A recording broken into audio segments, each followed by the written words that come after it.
Hello everyone, आप सबका स्वागत करता हूँ एक बार फिर से अपने इस यूट्यूब चैनल डिजिटल ज्ञान में। तो आज के इस वीडियो में हम आपको बताने वाले हैं कि एससीईआरटी की तरफ से एक और जो इंस्ट्रक्शन है वो स्टूडेंट्स के लिए जारी की गई हैं। स्कूलों को जो इंस्ट्रक्शन है वो जारी की गई हैं। तो जैसा कि दिसंबर मंथ में बाई मंथली एग्ज़ाम जो है वो शुरू होने वाले हैं, बट इसके साथ ही और भी काफ़ी सारी जो एक्टिविटीज़ है वो करवाई जाएँगी, क्योंकि जो सेशन है वो ख़त्म होने वाला है। तो सेशन ख़त्म होने से पहले-पहले जो सभी एक्टिविटीज़ है वो करवाई जाएँगी।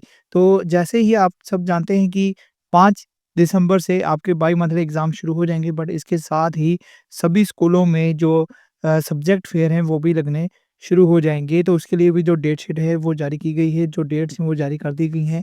किस डेट को किस सब्जेक्ट के जो फेयर है वो लगाए जाएँगे। तो पूरी जो जानकारी इस वीडियो में आपको मिलने वाली है।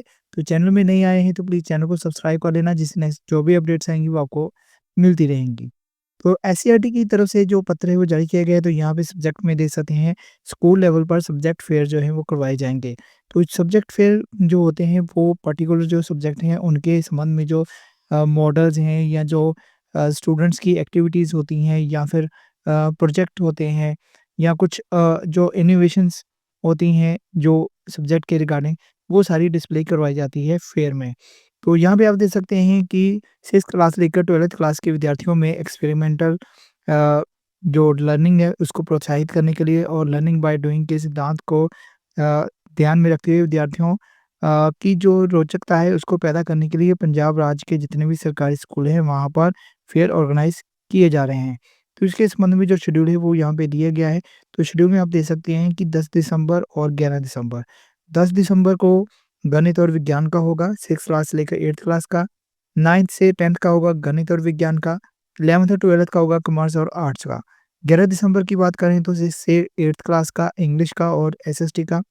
9th और 10th का इंग्लिश का और एसएसटी का। 11th और 12th में मेडिकल, नॉन मेडिकल और वोकेशनल का होगा। अगर किसी स्कूल में स्टूडेंट्स की गिनती ज़्यादा है तो सब्जेक्ट फेयर के लिए एक और दिन जो है वो बढ़ाया जा सकता है। तो इस जो फेयर होगा, ये जो फेयर है इसमें सब्जेक्ट फेयर में क्या-क्या चीज़ें होंगी, एक्टिविटीज़ होंगी, मॉडल्स होंगे, प्रोजेक्ट वर्क की जो प्रदर्शनी है वो लगाई जाएगी। इसके अलावा कुछ और भी इंस्ट्रक्शन यहाँ पे दी गई हैं कि जैसे जब सब्जेक्ट फेयर चलेगा तो स्कूल हेड है इसकी प्लानिंग करेंगे, सारा उनकी देख-रेख में होगा, टीचर्स की ड्यूटी लगाई जाएगी। तो ये जो मेले होंगे इसमें ज़्यादा से ज़्यादा स्टूडेंट जो हैं वो पार्टिसिपेट करें। तो इससे जिन विद्यार्थियों की कारगुज़ारी सितंबर की परीक्षा में अच्छी नहीं थी, उनको भी इन मेलों में भाग लेने के लिए ज़रूर प्रेरित किया जाए। इसके अलावा जो स्टूडेंट्स हैं, उनके ग्रुप बनाए जाएँ, जैसे ज़्यादा से ज़्यादा 4 विद्यार्थी के ग्रुप बनाए जा सकते हैं। तो जो इंटेलिजेंट स्टूडेंट्स हैं, उनको एक ग्रुप में ना रखा अलग-अलग ग्रुप में रखा जा सकता है। इस तरह की भी इंस्ट्रक्शन जो है वो दी गई हैं। इसके अलावा अध्यापक की तरफ से विद्यार्थियों को मॉडल प्रेज़ेंटेशन, एक्सप्लेनेशन देने के लिए जो गाइडलाइंस हैं, वो ज़रूर दी जाएँ। अध्यापकों की सहायता के लिए 6th क्लास से 10th क्लास तक गणित, विज्ञान, इंग्लिश और एसएसटी सब्जेक्ट के कुछ एक्टिविटीज़ जो हैं वो साथ में अटैच की गई हैं। इसके अलावा जो अध्यापक हैं वो विद्यार्थियों की द्वारा की गई जो एक्टिविटीज़ हैं उनको अपने जो भी पाठ होता है उसके साथ ज़रूर जोड़ें।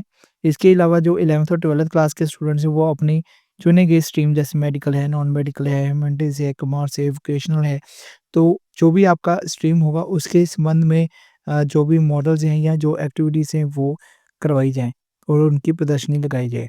इसके अलावा सब्जेक्ट फेयर के लिए 2 अलग-अलग सब्जेक्ट के टॉपिक की सिलेक्शन, उसकी डिस्ट्रीब्यूशन या प्रेज़ेंटेशन इस तरह से रखी जाए कि सभी जो विद्यार्थी हैं किसी न किसी अलग, उनका जो टॉपिक है वो अलग हो, सेम टॉपिक ना हो।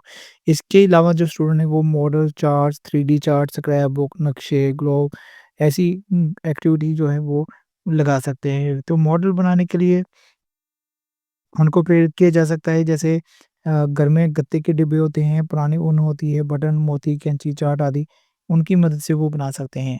तो इन मॉडलों की तैयारी 7 अ, दिसंबर से लेकर 9 दिसंबर तक आधी छुट्टी के बाद जो पीरियड होंगे उनमें करवाई जा सकती है।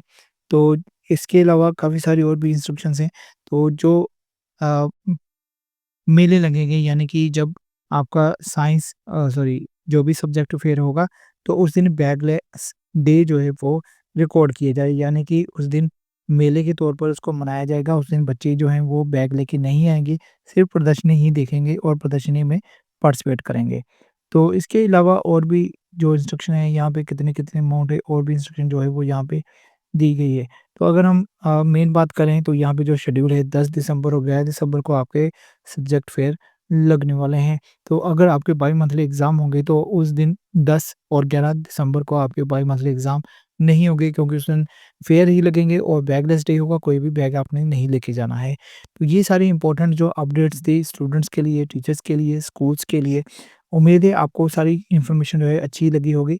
तो वीडियो को लाइक कर देना, शेयर भी कर देना, और अगर आप चैनल में पहली बार आए हैं तो प्लीज़ चैनल को ज़रूर सब्सक्राइब कर देना। तो चलिए आज की इस वीडियो को यहीं ख़त्म करूँगा, जल्दी मिलूँगा नेक्स्ट वीडियो में। तब तक के लिए गुड बाय, जय हिंद।